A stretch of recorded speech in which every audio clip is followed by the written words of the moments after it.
አንድ ቀን እንኳን ጌታችን መድኃኒታችን ኢየሱስ ክርስቶስ አሳ በርክቶ ስላበላ የተመሰገነ ይሁን ብሎ አያውቅም።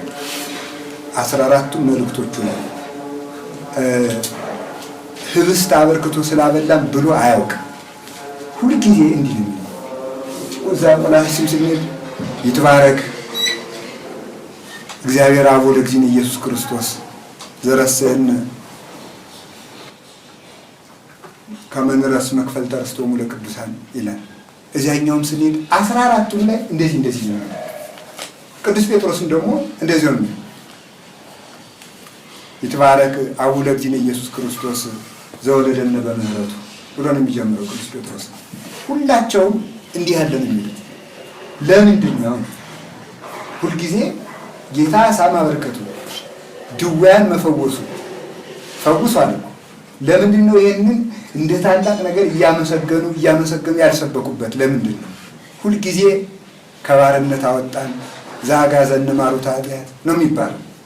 ለምንድን ነው እንዲህ የማይባለው ሲባል የራሱ የሆነ መልስ አለ። ጌታችን መድኃኒታችን ኢየሱስ ክርስቶስ 3 ዓመት ከ3 ወር ያለማቋረጥ አስተምሯል። አንድ ቀን ከመርከብ አንድ ቀን ከተራራ በሌላውም አስተምሯል። አሳ ግን ስንት ጊዜ ነው ያበረከተው? እና እንጀራ ስንት ጊዜ ነው ያበረከተው? 2 ጊዜ ብቻ ነው ያበረከተው። ለምን?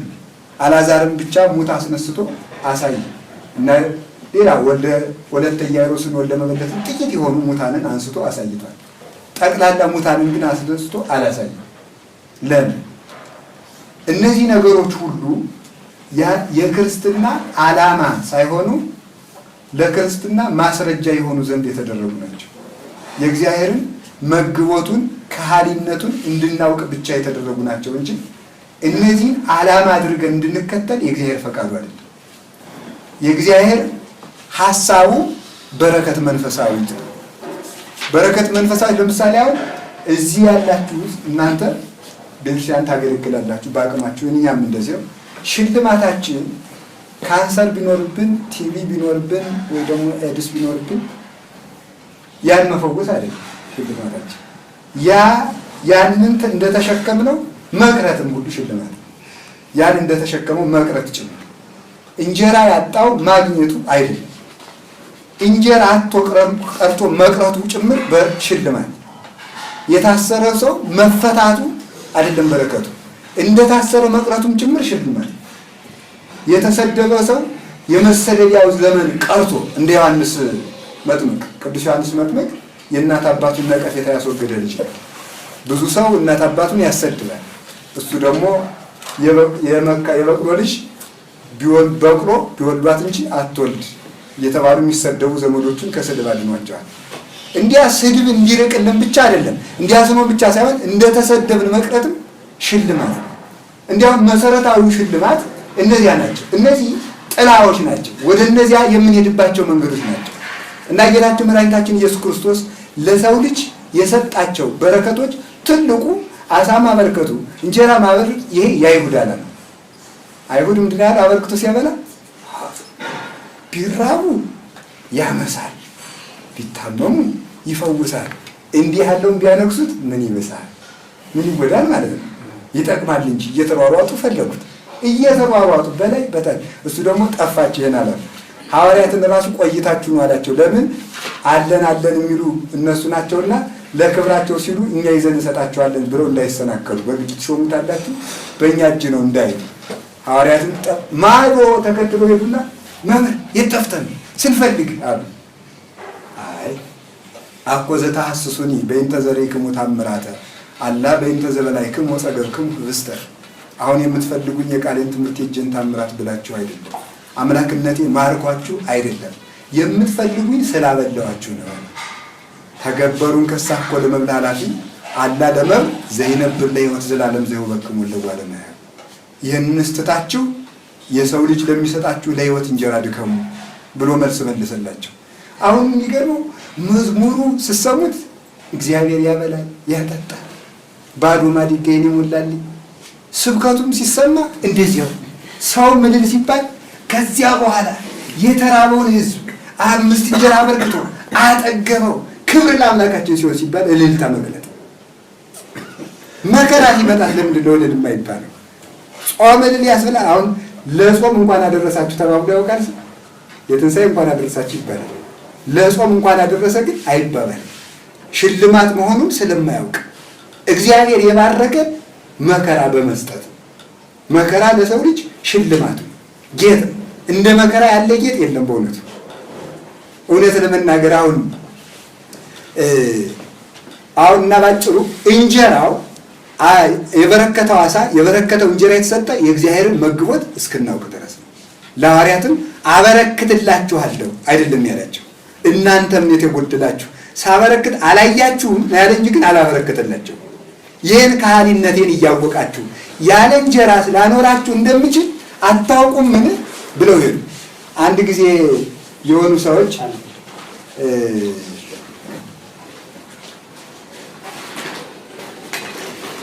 እግዚአብሔር ዓሣ አበርክቶ አበላ እንጀራ አበርክቶ አበላ ሲባሉ ሰምተው ገዳም ሄዱ እና ገዳም ሄዱና እስቲ ቁጭ እንበልና እዚህ ያበላል ማለት እበራው ውስጥ ብሎ ቁጭ ቢያዩ የሚበላ እንመጣል። ምን ይደረግ? ከዚያ በኋላ አይበቃ እንግዲህ ለካ ውሸት ነው መጽሐፋችን ሁሉ 5000 ስላጠገበ 7000 ስላጠገበ ውሸት ነው ማለት ነው ብለው ተመልሰው ተስፋ ቆርጠው ሲሄዱ አንዲት ትል ትጮሃለች። ማለት ወፍ ጫጩት፣ የወፍ ጫጩት ትጮሃለች። የዚህችን ጫጩት መጋቢ ሳና አንሄድም ብለው ቁጭ አሉ። እግዚአብሔር ቸር ነው ደግሞ አይቶ የልባችን ቅንነት አይቶ ፍጻሜያችን እንዲበላሽ አይፈልግም። መምህራን ያዘጋጅልናል። ችግሩ የሰው ልጅ መምህር የሚመስለው ካባ የለበሰ የተግበሰበሰ ነው እንጂ ወፉ ሁሉ ትምህርት እንደሆነ የሚያውቅ ሰው ንዑድ ክቡር ነው በእውነት።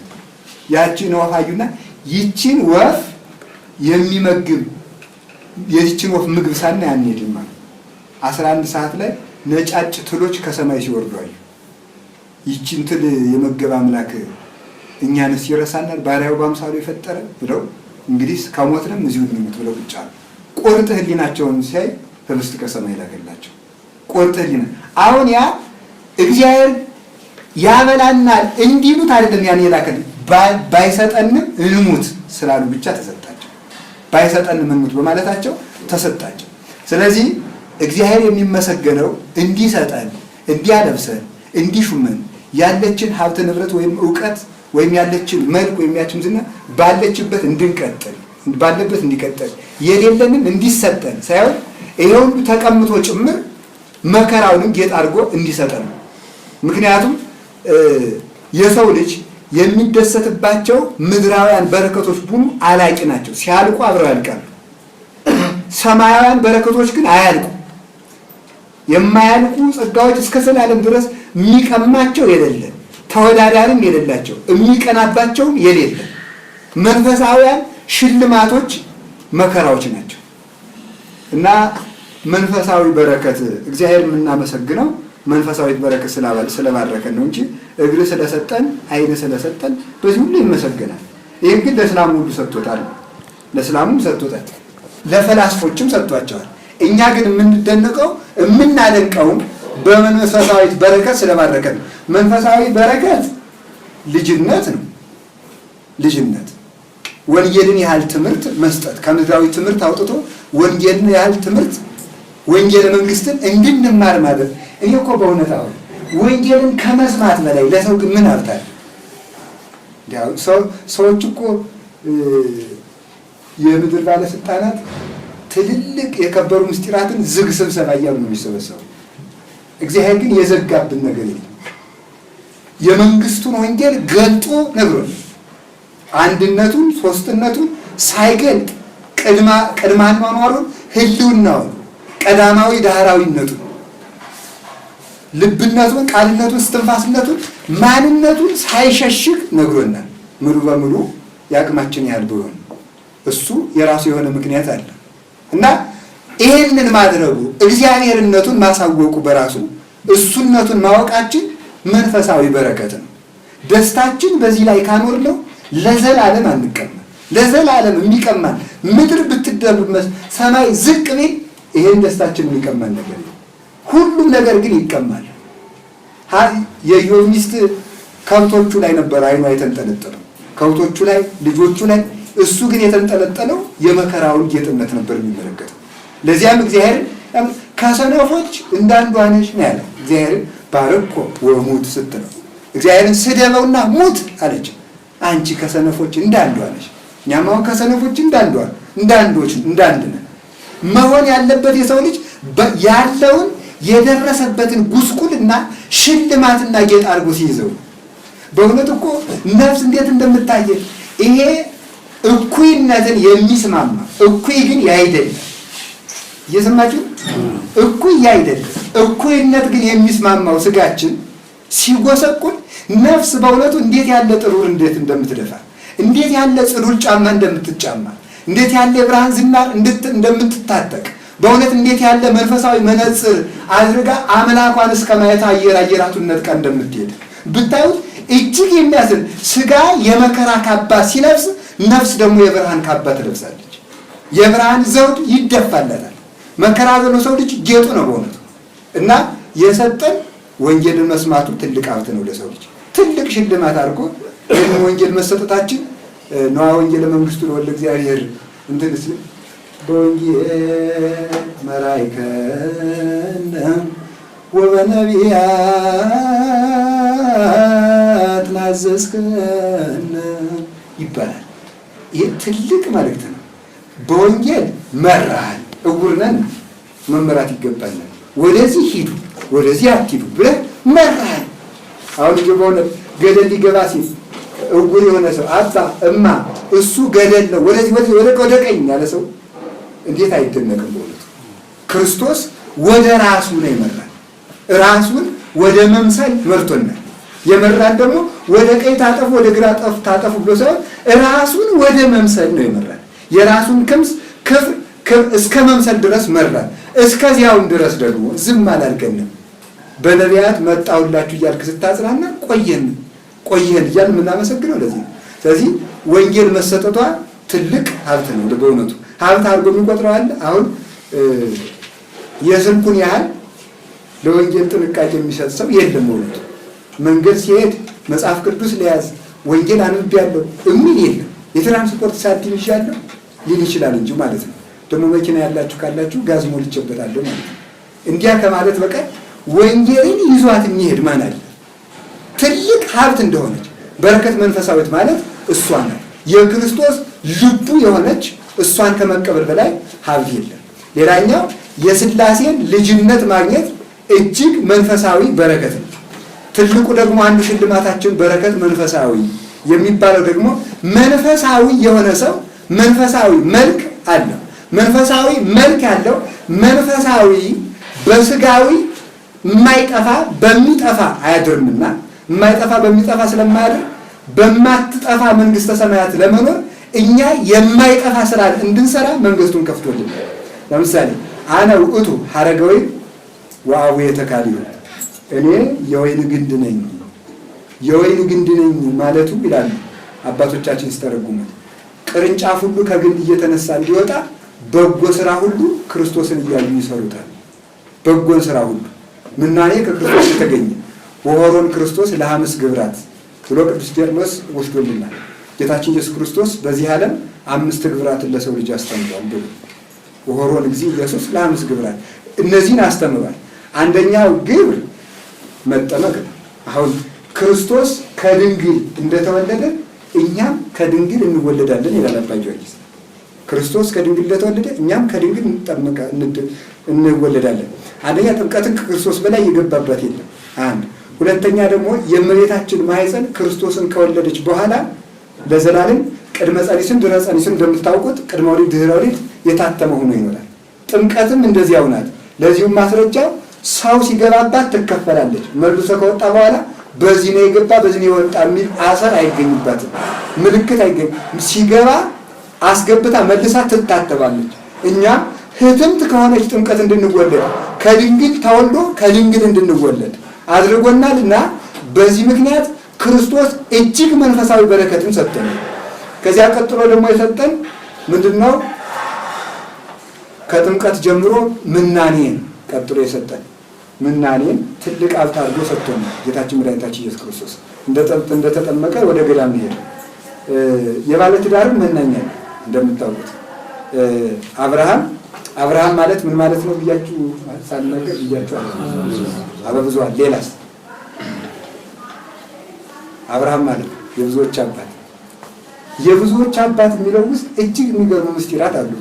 የብዙዎች አባት አብርሃም ማለት ይላሉ አባቶቻችን፣ ሁለተኛ ትርጉም የምግባር ቅመም ማለት ነው።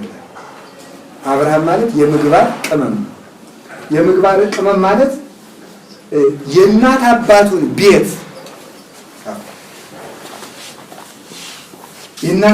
ቤት አገሩን ትቶ በመውጣቱ የመናንያንና የመነኮሳት አባት ነው። የመናንያን የመነኮሳት አባት ነው። ግን እኮ ማለት ነው መናኝ መነኩሴ ነው አብርሃም ማለት ነው። የተጣለ እንዳይመስላችሁ እንግዲህ ስጋዊ ሰው ደግሞ ችግር ስለሆነ እናንተን አይደለም ስጋዊ ሰው ያለው በቃ ስጋዊ ሰው ማለት ነው። ስጋዊ ሰው ችግሩ ምንድነው? ለምሳሌ ቢወራ ባለ ትዳር ሆኖ መነኩሴ መሆን ይቻላል የሚል እኩይ ሕሊና ያለው ሰው አለ። በእውነት እንዲያ ይሆናል። ለሌላ ሰው ቢነግሩት ደግሞ እንደዚህ ይላል። አብርሃም መነኩሴም ነው ባለ ትዳርም ነው፣ የእነሱ አባት ነው። ትቶ መውጣቱ ሲገረዝ ደግሞ የሰማዕታት አባት ነው። ደሙን በማፍሰሱ ሲገረዝ ያውም የሽማግሌ ቁስል ደግሞ ጽኑ ነው። በሽምግልና ዘመኑ ተገዘርልኝ አለው፣ ተገዘረ። ሀፍረትን መናቅ የሰማዕታት አባት ነው። ትዳሩን ጠብቆ ኑሮ የባለ ትዳሮች አባት ነው። የብዙዎች አባት ማለት አንድ የማን የእስራኤል የዚያ ሁሉ አእላፍ አባት ነው። ሁለተኛ ደግሞ ከሱ ዘር በተወለደው በክርስቶስ ለሚያምኑ ለክርስቲያኖች ሁሉ አባት ነው። እንደገና ደግሞ በብዙ ጾታ ለሚነሱ ቅዱሳን ሁሉ አባት ነው። ለመነኮሳት፣ ለሰማዕታት፣ ለጻድቃን ሁሉ አባት ነው። አሁን እኛ የምናመልከው በአብርሃም ሃይማኖት ነው። ዘተወክፈ ጻድቅ በስመ ጻድቅ አስበ ጻድቅ ነስ ጻድቅን በጻድቅ ስም የተቀበለ ጻድቅን ዋጋ። ይሄ ምን ማለት ነው ሲተረጎም? ጻድቅ ክርስቶስን በጻድቁ በአብርሃም ሃይማኖት ያመነው ማለት ነው። ጻድቅን በጻድቅ ስም አንዱ ትርጉሙ ጻድቅ ክርስቶስን፣ ክርስቶስ ጻድቅ ነው። ጻድቅ ክርስቶስ ማለት ምን ማለት ነው? ነገሩ ሁሉ ርቱ ስለሆነ ነገሩ ሁሉ ርቱ። ጽድቅ ማለት እውነት ነው። ጻድቅ እውነተኛ ነው። ጻድቅ ክርስቶስን እግዚአብሔር እውነተኛ ነው አይደል? እውነተኛ ማለት እንድንጸናበት ነው። ሲሆን እንድጠቁማቸው እግዚአብሔር እውነተኛ ነው ማለት ምን ማለት ነው?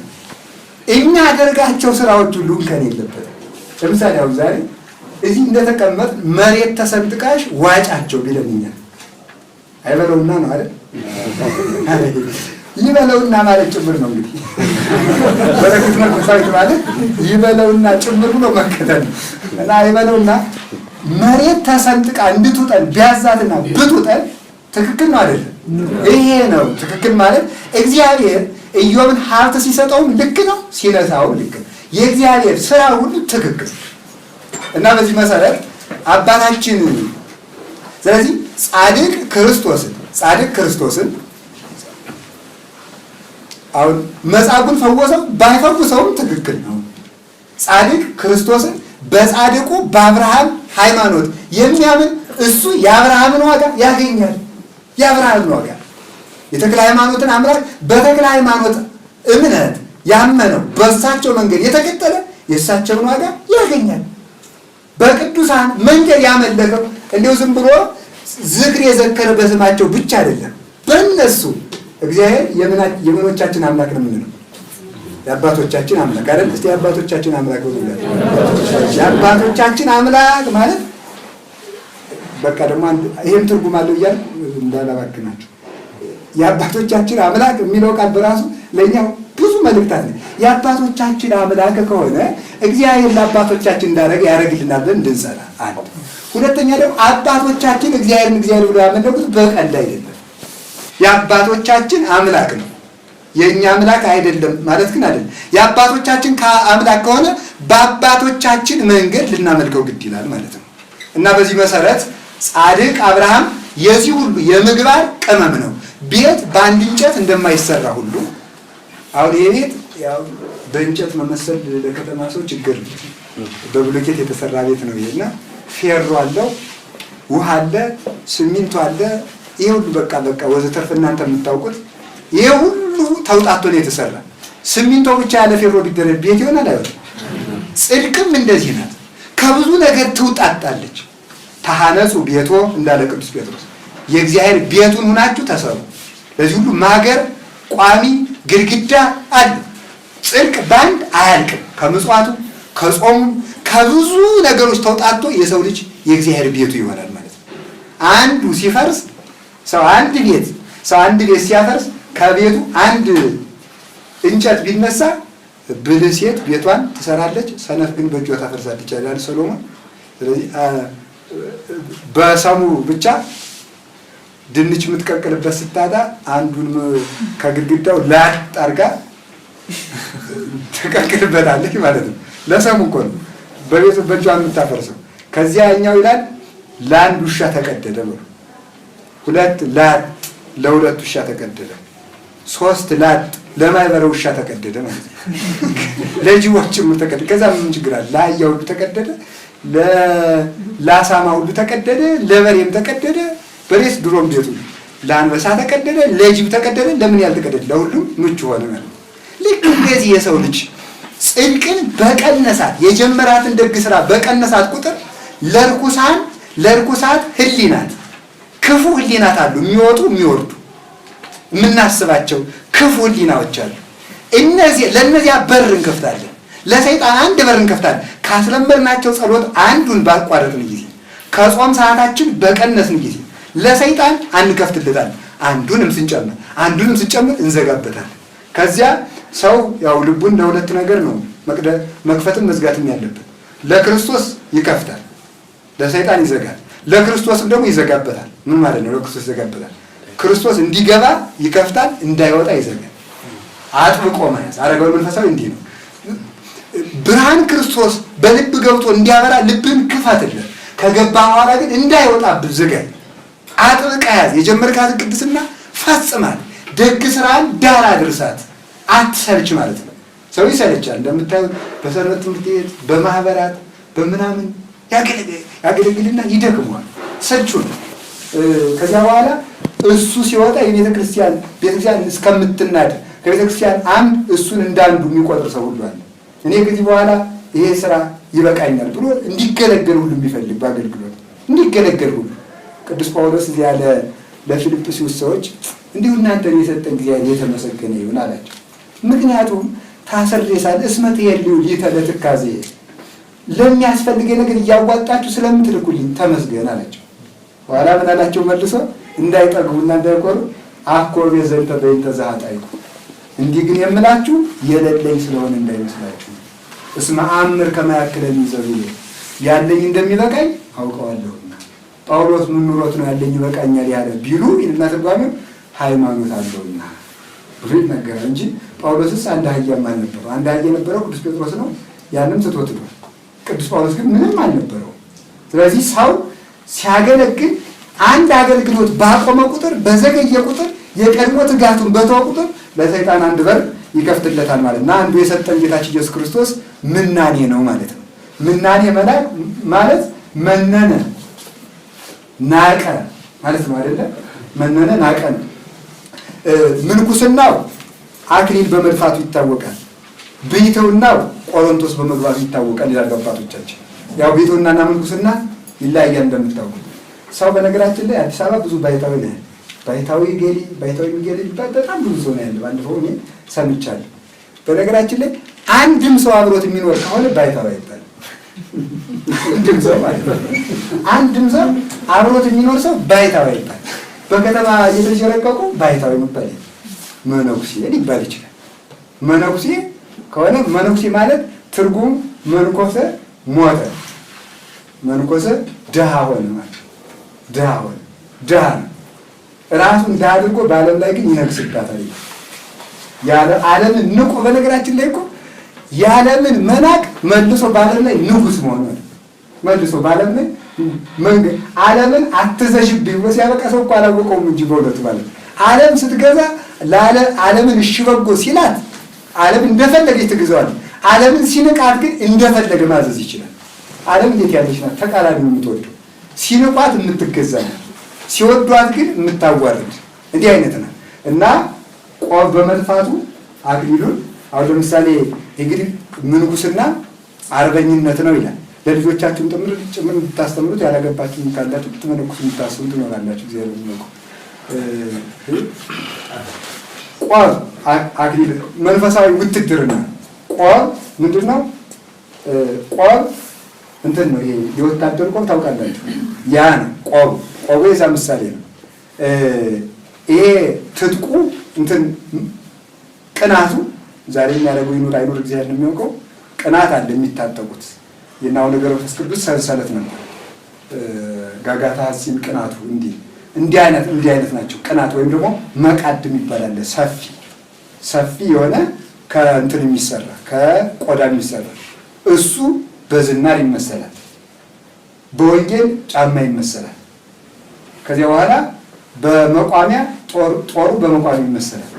ከዚያ በኋላ ጋሻው ጸሎት ነው። ይህንን አንግቦ ይዞ አሸንፎ ይመጣል። ስለዚህ ጦርነትን አስተምራል። የሰው ልጅ ሕይወቱ በምድር ላይ ብርቱ ሰልፍ ነው ብሎ የለት ታላቁ ኢዮብ ብርቱ ሰልፍ አለበት። ይህንን ጦርነት ነው ያስተማረን ክርስቶስ እንጂ የቅምጥልነትን ሕይወት አይደለም። ለምዕመናንም እንደዚያው ነው። ለባለትዳሮችም ጦርነት አለባቸው።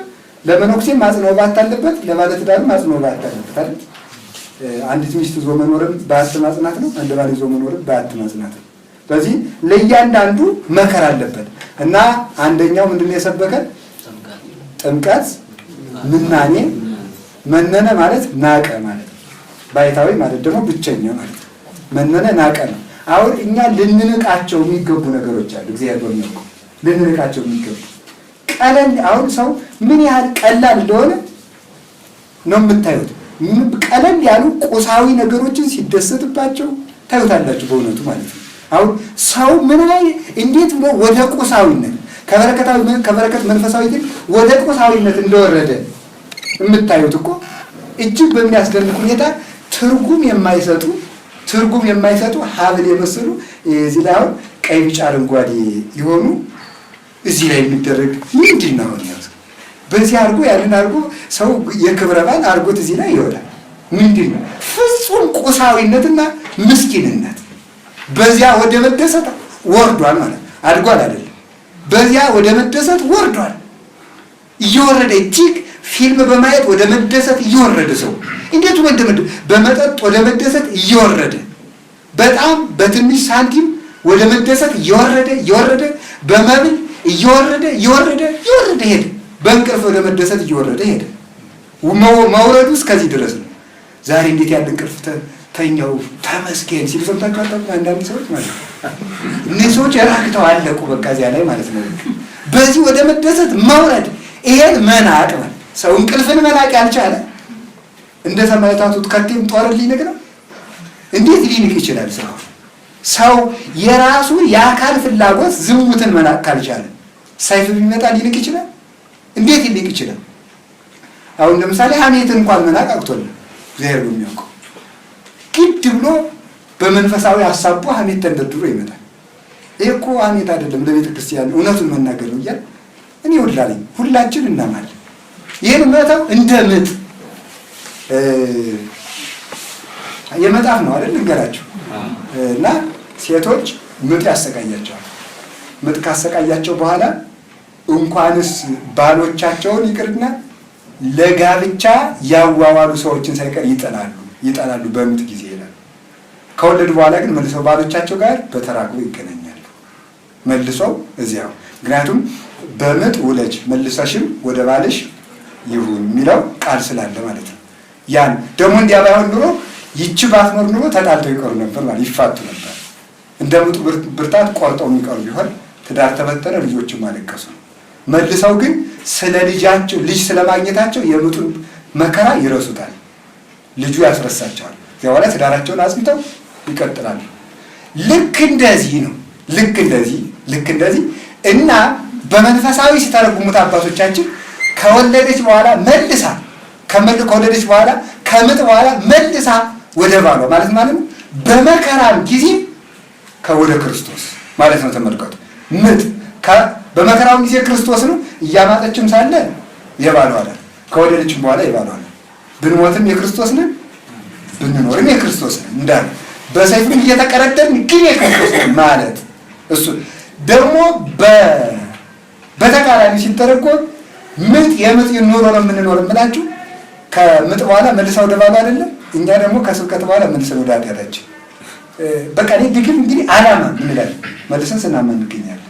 እሱ ነው ችግሩ። እና ምናኔ ማለት ባለን እየኖሩ መናቅ ማለት በገንዘብን መናቅ ማለት መዝራት አይደለም። ለማይጠቅማችሁ ገንዘባችሁን አትበትኑ እንዳለ ኢሳይያስ። በጽድቅ በገንዘብ ጽድቅን መግዛት ነው።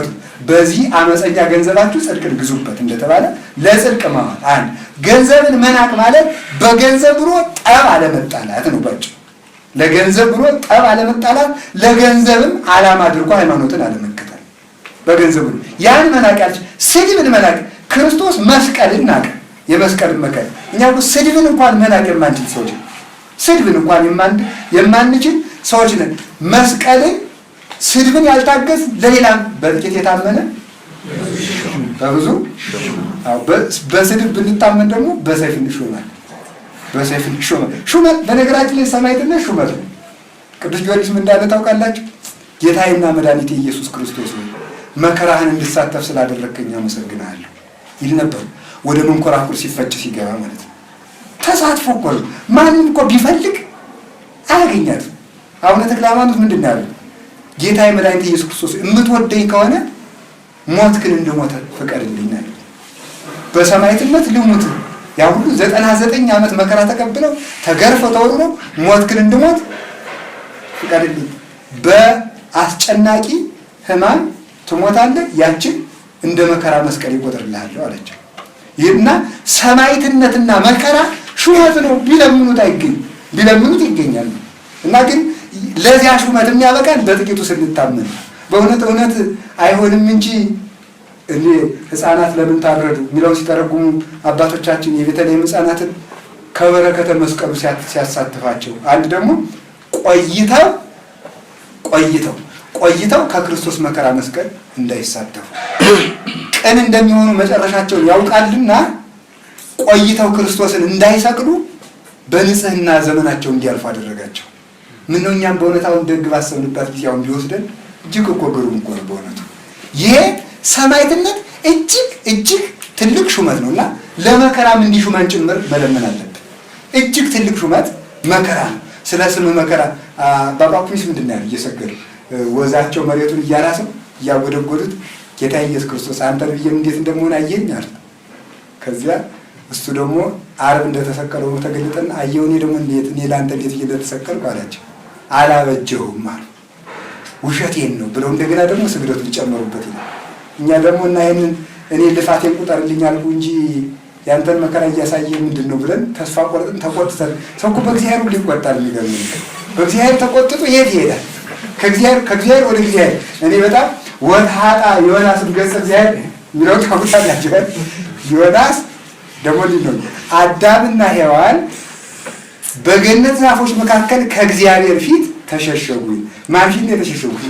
ሄደው ማን ፊት ተሸሸጉት? እግዚአብሔር ፊት ነው የተሸሸጉት። ማለት እየተሸሸጉ ያሉት ከራሱ ውስጥ ነው የሚሸሸጉት። እና በረከት መንፈሳዊት የሚባለው ምናኔ፣ እረፍትን፣ ምቾትን መናቅ ለብዙ ሹመት ያበቃናል። ለብዙ የመከራ ሹመት እንበቃለን ማለት ነው። እና ከሰማዕትነት ክብር መብቃት ትልቅ ሀብት ነው። ብንችል በእውነት ሁላችንም ለዚህ ያብቃል በእውነት ማለት ነው። ትልቅ ሌላኛው ደግሞ ምንድነው? ምናኔ ያልኩ ስንት ቆጠራችሁ? 3 ነው።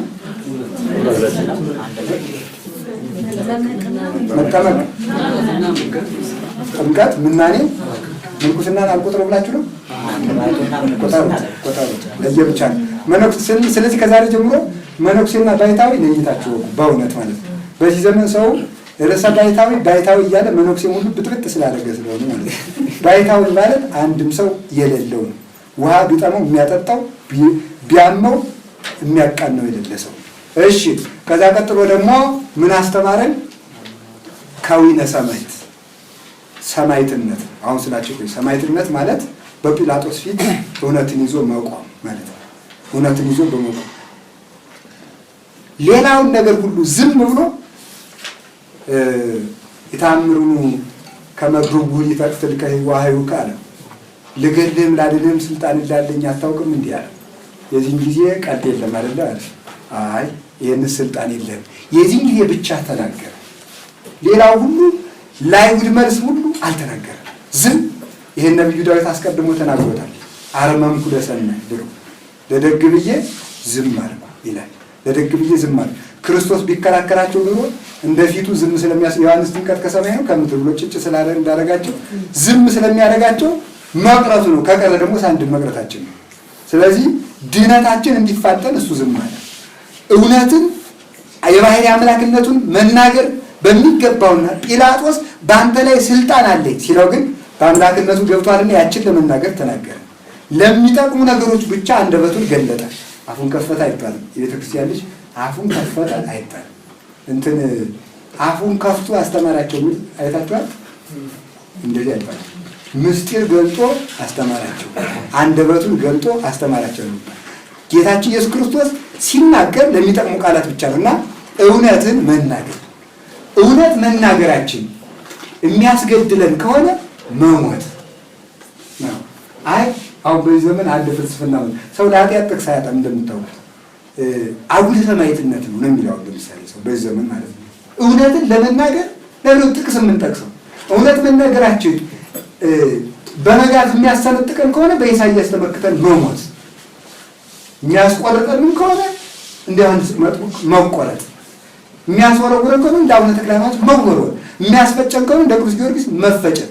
አባቶቻችን ቅዱስ ዲዮስቆሮስ እንዳለው ብርክልያ ምንድን ያለችው? እናንተ መነኮሳት ግን ድርቅ ናችሁ። ምንድን የሌሎንን ሃይማኖት የማትከተሉ በጥፊ መታቸው። ከዚያ ምንድን ያለ ዝም እምቢ አላት። እምቢ ሲላት እንዲሁ እናንተ መነኮሳት ደረቅ የሚያደርጋችሁ ምንድን ነው? ድሮ ዮሐንስ አፈወርቅ እናቴን አውዶክሲያን ሲያሰቃይ ነው ተሰዶ እንዳልሆነ ሆኖ ሞተ። እሱ ማለት በእውነት ለሱስ ምስጋና ይጎል እሷ አንድ ያለች ያለ እሱም ያውቃል እንዳላልኩ እና ከዚያ እናቴ እንዲህ አድርጎ ሞት ደግሞ አንተ ዛሬ ምን አደረገ? ቅዱስ ዲዮስቆሮስ አንቺም እናትሽ እንደተጠቀምሽ ትጠቀሚያለሽ፣ እንደተጠቀመች እኔም ዮሐንስ አፈወርቅ እንደተጎዳ እጎዳለሁ። በቃ ይሄ ነው የሰው ልጅ ሽልማት ማለት። አባቴ እንደተጎዳ እጎዳለሁ፣ አንቺም እሷ እንደተጠቀመች ትጠቀማለች። በዘፈን የሚያስገድሉን ካሉ ዮሐንስ መጥምቅ እንደተጎዳ ይጎዱናል። እናትሽ ዮሐንስ አፈወርቅ ብታሰድድ በማይረባ ሞት ሞተች እንጂ ምን ተጠቀመች? በዚህ ጊዜ አፍራ በጥፊ መታቸው። ይህን ሊቃውንቱ ከሀተት አውጥተው ሲተረጉሙ ምን ይላሉ? ህሱር ሞት አሳፋሪ ሞት ሲላት የተናደደችው ማህፀኗ ሸቶ ገምቶ ተልቶ ነው የሞተችው። ይህንን የእናቷን ሀፍረት ሊገልጥባት ሲል በጥፊ መታ ጥርሱን ነቀለችው። እስኪነቀል ድረስ እነዚያ ሁሉ ተባበሩባት። ከዚያ በኋላ ምን ሆነ? ፂሙንም ነጨችው። ያን ቋጥሮ ዝውእቱ ፍሬ ሃይማኖት፣ የሃይማኖት ፍሬ ይሄው ብሎ ለእስክንድርያ ክርስቲያኖች ላከላቸው። ከዚያ በኋላ ያንን ከተራራ ላይ አስቀምጠው እንደ ዕንቁ ነው እየበራላቸው። የሚጽፍም ሲጽፍ፣ የሚደጉስም ሲደጉስ፣ የሚያርስም ሲያርስ ያድር ነበር። የሚማር የቅዱስ ዲዮስቆሮስ የወለቀው ጥርሱ ዕንቁ ነው እያበራ ማለት ነው። ስለዚህ አባቶቻችን እንደተጎዱ እንጎዳለን። ብንታሰር ቅዱስ ጳውሎስ ምን አለ? የእግዚአብሔር ቃል አይታሰርም ብሎ የሚያሰርን ካለ እውነት መናገራችን እንደ አባቶቻችን የቅዱስ ጳውሎስ መታሰሩ እንደጎዳን እንጎዳለን። እንደ ቅዱሳን ለመኖር መንገዳቸውን ለመከተል ያብቃል። ስለዚህ ካዊነ ሰማዕትነት ማለት በማንኛውም ነገር እውነት መናገር። ዛሬ ከላይ እስከታች ድረስ የመንግስቱን ሰራተኛ የውሸት ሪፖርት ስንል ደግሞ ዛሬ እንግዲህ መልሶ ደግሞ ቤተ ክህነት ሊመጣ ነው። እኛም ደግሞ እየመጣ አንድ ደብር ላይ ሳሳይ ነበር። ሙስናን ለማጥፋት ቤተክርስቲያን ትተባበረን ተብሎ ደብዳቤ ተጻፈላቸው የሆነ ደብር ላይ። ከዚያ በኋላ የሰጣችሁት ርዕስ የስብከት ርዕስ ሙስናን ስለማጥፋት እናንተ ቤተክርስቲያን አስተዋጽኦ አላት ተብሎ ያስተማራችሁትን በ6 ወር ሪፖርት አድርጉልን ተብሎ ከመንግስት ተጻፈለት። እንደዚህ ያላረገ ሰበካ ወይ ደግሞ ሽልማት አለው ነው እንጂ ሽልማት ይኖረው አይደል? ቢኖረው ነው ያዋሹ። ከዛ በኋላ ምን አደረጉ? በጣም የሚደንቀው በጣም እንደው የመጨረሻ ጅልነት እኮ ነው። በነገራችን ላይ ጅል ማለት የሚጠቅመውንም የሚጎዳውንም የማይሰራ ነው ይላል አንድ ማለት። የሚጠቅመውንም የሚጎዳውንም የማይሰራ የሚጎዳውን የማይሰራ ለምንድን ነው እንዳት ደግሞ ሌላ ተጣለው እሱ እንግዲህ የሚጠቅመውንም የሚጎዳውንም የማይሰራ ማለት ከሚጠቅመውም ከሚጎዳውም ሳይሆን የቀረ ከሚጠቅመኝ ያለውበት ሲል የሚጎዳውን ጨልጦ ያልገባ። አሁን እኛ እኮ ነን ሌላ መሰላል ካለሙ አይደለም ጥቂት ተለይተናል ብለናል። የሚጠቅመን ውስጥ ደግሞ በደንብ አልገባንም። የሚጠቅመውንም የሚጎዳውንም ያልሰራ ዘማዊም ተብሎ ነፍሰ ገዳይም ተብሎ ዓለማዊ። አሁን እኛ ራሳችን እኮ ስናወራ ደግሞ አለማፈራችን ዓለማዊ ጓደኛ ጋር እንዴት መኖር አለብን ይላል አንዳንዱ ሰው። ጥቂት ከሰነቱት ሲል እኛ መንፈሳዊ ብለን ነው ዓለማዊ ጓደኛ በጣም እኮ አስደናቂዎች እኮ ነው የሚሆኑት። ዓለማዊ ጓደኛ መንፈሳዊ ማን የት ነው? ምን መንፈሳዊ እጃችን ነው በእውነት አሁን እስኪ ከግር ጥፍራችን እስከ ራስ ፀጉራችን ይፈተሽና አንድ መንፈሳዊ አካል ቢገኝን በእውነት አይኑ ቢያን ወይ ሰው ዝቅ ያላርጉ ያላየበት ወይ ያላመነዘረ ጆሮ ሐሜት ያልተቀበለበት አፉ ያላጉረመረመበት ሆዱ አብዝቶ ያልበላበት እግሩ ወደ ክፋት ያልሮጠበት እጁ በሰው ላይ ያልቀሰረበት ማን አለ? ማንም ዝም ብለን እና ጅል ማለት እንደዚህ አለ እና እነዛ ወይ ጅሉ ነው ይሆናል ወይ ሊሸለም ይሆናል። ምን አደረጉ? 6 ወር ያስተማር ነው። በዚህም ቀን 250 ምዕመናን ተቆጥሯል ወይ ያው ተቆጥሯል። ምዕመናን አውደ ምሕረት በሰርክ የሰጠ ነው። የስብከቱ ርዕስ የማንንም ደሞዝ አትቀሙ በደሞዛችሁ ኑሩ። ከሙስና ጋር የምትገናኝ ጥቅስ ተፈልጋ ማለት ነው። መንግስት የሚሸልማቸው አይውሸት። ከዚያ በኋላ በአጋጣሚ እዚያ ደብር ላይ እኔ 3 የህዝብ ጉባኤ ተጋብዤ አስተምሬያለሁ። የህዝብ ጉባኤ ላይ የተሰጡ ትምህርቶች የሚላሉ ለእናንተ የሚደረግላችሁ የሚገባውን ለሌላውም አድርጉ፣ ለእናንተ የሚደረግባችሁ የማይገባውን ለሌላውም አታድርጉ በሚል ርዕስ ነው። እኔም እዚያ ደርስ አላስተማርኩም። በጣም በሚያስገርም ሁኔታ ርዕሱን እኔ ያውቀዋለሁ። ሌላ ትምህርት ነው ያስተማርኩት። ደንቆሮ እባብ በሚል ርዕስ ነው ያስተማርኩት። እና ምንም ሰው እዚህም ድረስ ውሸት ተከትሎ መጣ። በጥቂቱም ቢሆን አትጠራጠሩ። ውሸታም አንድ የውሸት ደግሞ ትልቅና ትንሽ የለው። በውሸታም ሰው መካከል እግዚአብሔር አያድርበትም። ለደቂቃም አብሮት አይቀመጥም። በዚህ ጌታችን ኢየሱስ ክርስቶስ በጾም አሁን ልንለምደው የሚገባ ነገር እውነት ብቻ መናገርን እና የሚጠቅሙ ነገሮችን ብቻ ወደ መናገር ማደግ አለብን። አይን እግዚአብሔር ወደ ማየት ካላደገ መንፈሳዊ ባጭሩ እንግዲህ በረከት መንፈሳዊ ማለት ምን ማለት ነው? ምሉዓነ አዕይንት መሆን ጨርሻለሁ። ይሄ ምሉዓነ አዕይንት በርሲ ምን አልኳችሁ? ወስትና አርጋው ምሉዓነ አዕይንት ማለት ነው ማየት የማይከለከልባቸው ማለት ነው። ማየት የማይከለከልባቸው ወደዚህ መምጣት ማየት የማይከለከልባቸው ማለት እግዚአብሔርን ማየት የማይከለከል ከቴም ፍጥረትን ማየት የማቀላል ነገር ምንም ነገር እግዚአብሔር ያለ ገደብ የሰጠን ስጦታ በሙሉ ምሉዓነ አዕይንት ያሰኛል። አይንን የተመሉ ይሄን ኪሩቤልን ምሉዓነ አዕይንት የሚለውን አይንን የተመሉ የሚለውን አባቶቻችን ሲተረጉሙት ማየት የማይከለከልባቸው አንድ ቦታ ላይ ሆነው ሁሉም ቦታ ላይ ያሉት ነገሮች ማየት የሚችሉ ጽሩዓነ አይን ይሆኑ አንድም ኃላፊያትን መጻያትን የሚያውቁ ለቅዱሳን ሲቀጸል ግን ይሄ ይበቃችኋል ብሎ ጸጋ ያልገደበባቸው ማለት ነው። በሚታይም በሚሰማም ነገር በሚታይም በሚሰማም በሚዳሰስም በሚከድበት በእግርም በእጅም በጆሮም በልብም መድረስ በሚገባቸው ቦታ ሁሉ ያልገደበባቸው ይህን ቅዱስ ዮሐንስ ወንጌላዊ ሲገልጸው እስመ አኮ በመስፈርት ዘይሁብ እግዚአብሔር መንፈሶ እግዚአብሔር ሀብቱን ቆጥሮ ሰፍሮ አይሰጥም። ይሄን ያህል ይበቃል ብሎ አይሰጥም። ያለ ገደብ የሰጠን እግዚአብሔር የተመሰገነ ይሁን። ለዚህ እንግዲህ ሰው መልአክም መሆን ይችላል፣ ሰይጣንም መሆን ይችላል፣ ሊቅም መሆን ይችላል። እዚህ የተሰበሰበው ሰው ማለት መልአክ መሆን ይችላል፣ ሊቅ መሆን ይችላል፣ ነቢይ መሆን ይችላል፣ ሐዋርያ መሆን ይችላል፣ የሆነው ሁሉ መሆን ይችላል። ይህን ሁሉ መንገድ የከፈተልን እግዚአብሔር ይመስገን። ትምህርታችን ርዕስ ምንድን ነው? በረከት መንፈሳዊ። ስለዚህ በበሽታም በምንም ይሁን በምን ጸሎት ሲያድግ የጸሎት የመጨረሻው እድገቱ ይሄን አድርግልኝ ሳይሉ ቤትን መምጣት ነው። የጸሎት እድገቱ የመጨረሻው እድገቱ ማለት ነው። ይሄን ዳዊትን ደገማችሁ አይደል? ዝም ብሎ ዳዊትን አቡነ ዘበሰማያት ብሎ ቤትን መምጣት፣ ልጆችን አሳድግልኝ፣ ትዳሬን ጠብቅልኝ፣ ቸራው ላይ ከዚህ በፊት ሳይሉ ማለት ነው። የጸሎት የመጨረሻ እድገቱ ይሄ ነው። ይሄ እንዲህ ብሎ ብቻ መምጣት ለምን? በረከት ስጋዊ ነው። በረከት ምን የምትለምኑትን አታውቁም ማለት የተባለ ልጆች በቀኝና በግራ የምትለምኑትን አታውቁም የተባለው ለዚህ ነው። የምድር ንግስና መስላት ማለት እናታችን የቅዱስ ዮሐንስና እንዲያ መስላት። ስለዚህ ጸሎትን እንዲህ አድርጎ የጸሎት የመጨረሻው እስመ ይመስለውም በአብዘወ ንባቦሙ ዘይሰማውም እግዚአብሔር ጸሎት በማብዛታቸው የሚሰማቸው ይመስላቸዋል። አሁን ጸሎት በማብዛታቸው ማለት 150ውን ዳዊት ብንደግም ጠልቶ ነው እግዚአብሔር። ምን ማለት ነው? ጸሎት በማብዛት ጸሎት መብዛት የሚባለው ይሄን አድርግልኝ እያለው ሀተታ በማብዛት መስሏቸው ማለት ነው። ሀተታ በማብዛት ጥያቄ በማብዛት መስሏቸው። የእኛ ድርሻ ማመስገን፣ ጸሎት ወደ ምስጋና ሲያድግ ያ እድገት ይባላል። በበረከት መንፈሳዊ እየኖር ነው የምንለው እሱ ነው። በዚህ ብቻ እንጂ አንድም ጥያቄ እንዲሟላልን እስካልጠየቅ ድረስ ወደዚያ ስናድግ ባይኖረንም እግዚአብሔር ይመስገን፣ ብንኖርም እግዚአብሔር ይመስገን፣ ባንድንም እግዚአብሔር ይመስገን፣ እንዲህ ሁሉ ባይደረግልን እግዚአብሔር ይመስገን እያሉ መኖር ለመጨረሻ እስከ መጨረሻው ድረስ የማይፈርሱበት ህንፃ ማለት እንዲህ ነው ማለት ነው። እና ህሊናችን ሁልጊዜ ላደርስባቸው ማንንም ሰው ሳያስቀይም የሚኖራት የታደለ ነው። ለዚህ ቢያበቃል ለዚህ ቻልቃል ብሎ ለዚህ ነው መመኘት በረከት መንፈሳዊት ማለት ነው። አፉ ለጻድቅ ይትሚያል ጥበብ፣ የጥበበኛ ሰው አፉ ጥበብን ያስተምራል። ኋላሳ ደግሞ ኃጥእሳ ይነብብ ኃጥእ በዛ ያስት ርሱ። ዳዊት እዚያው ላይ እኮ ነው ኃጢአተኛ ራሱን የሚያስትበትን ነገር ይናገራል።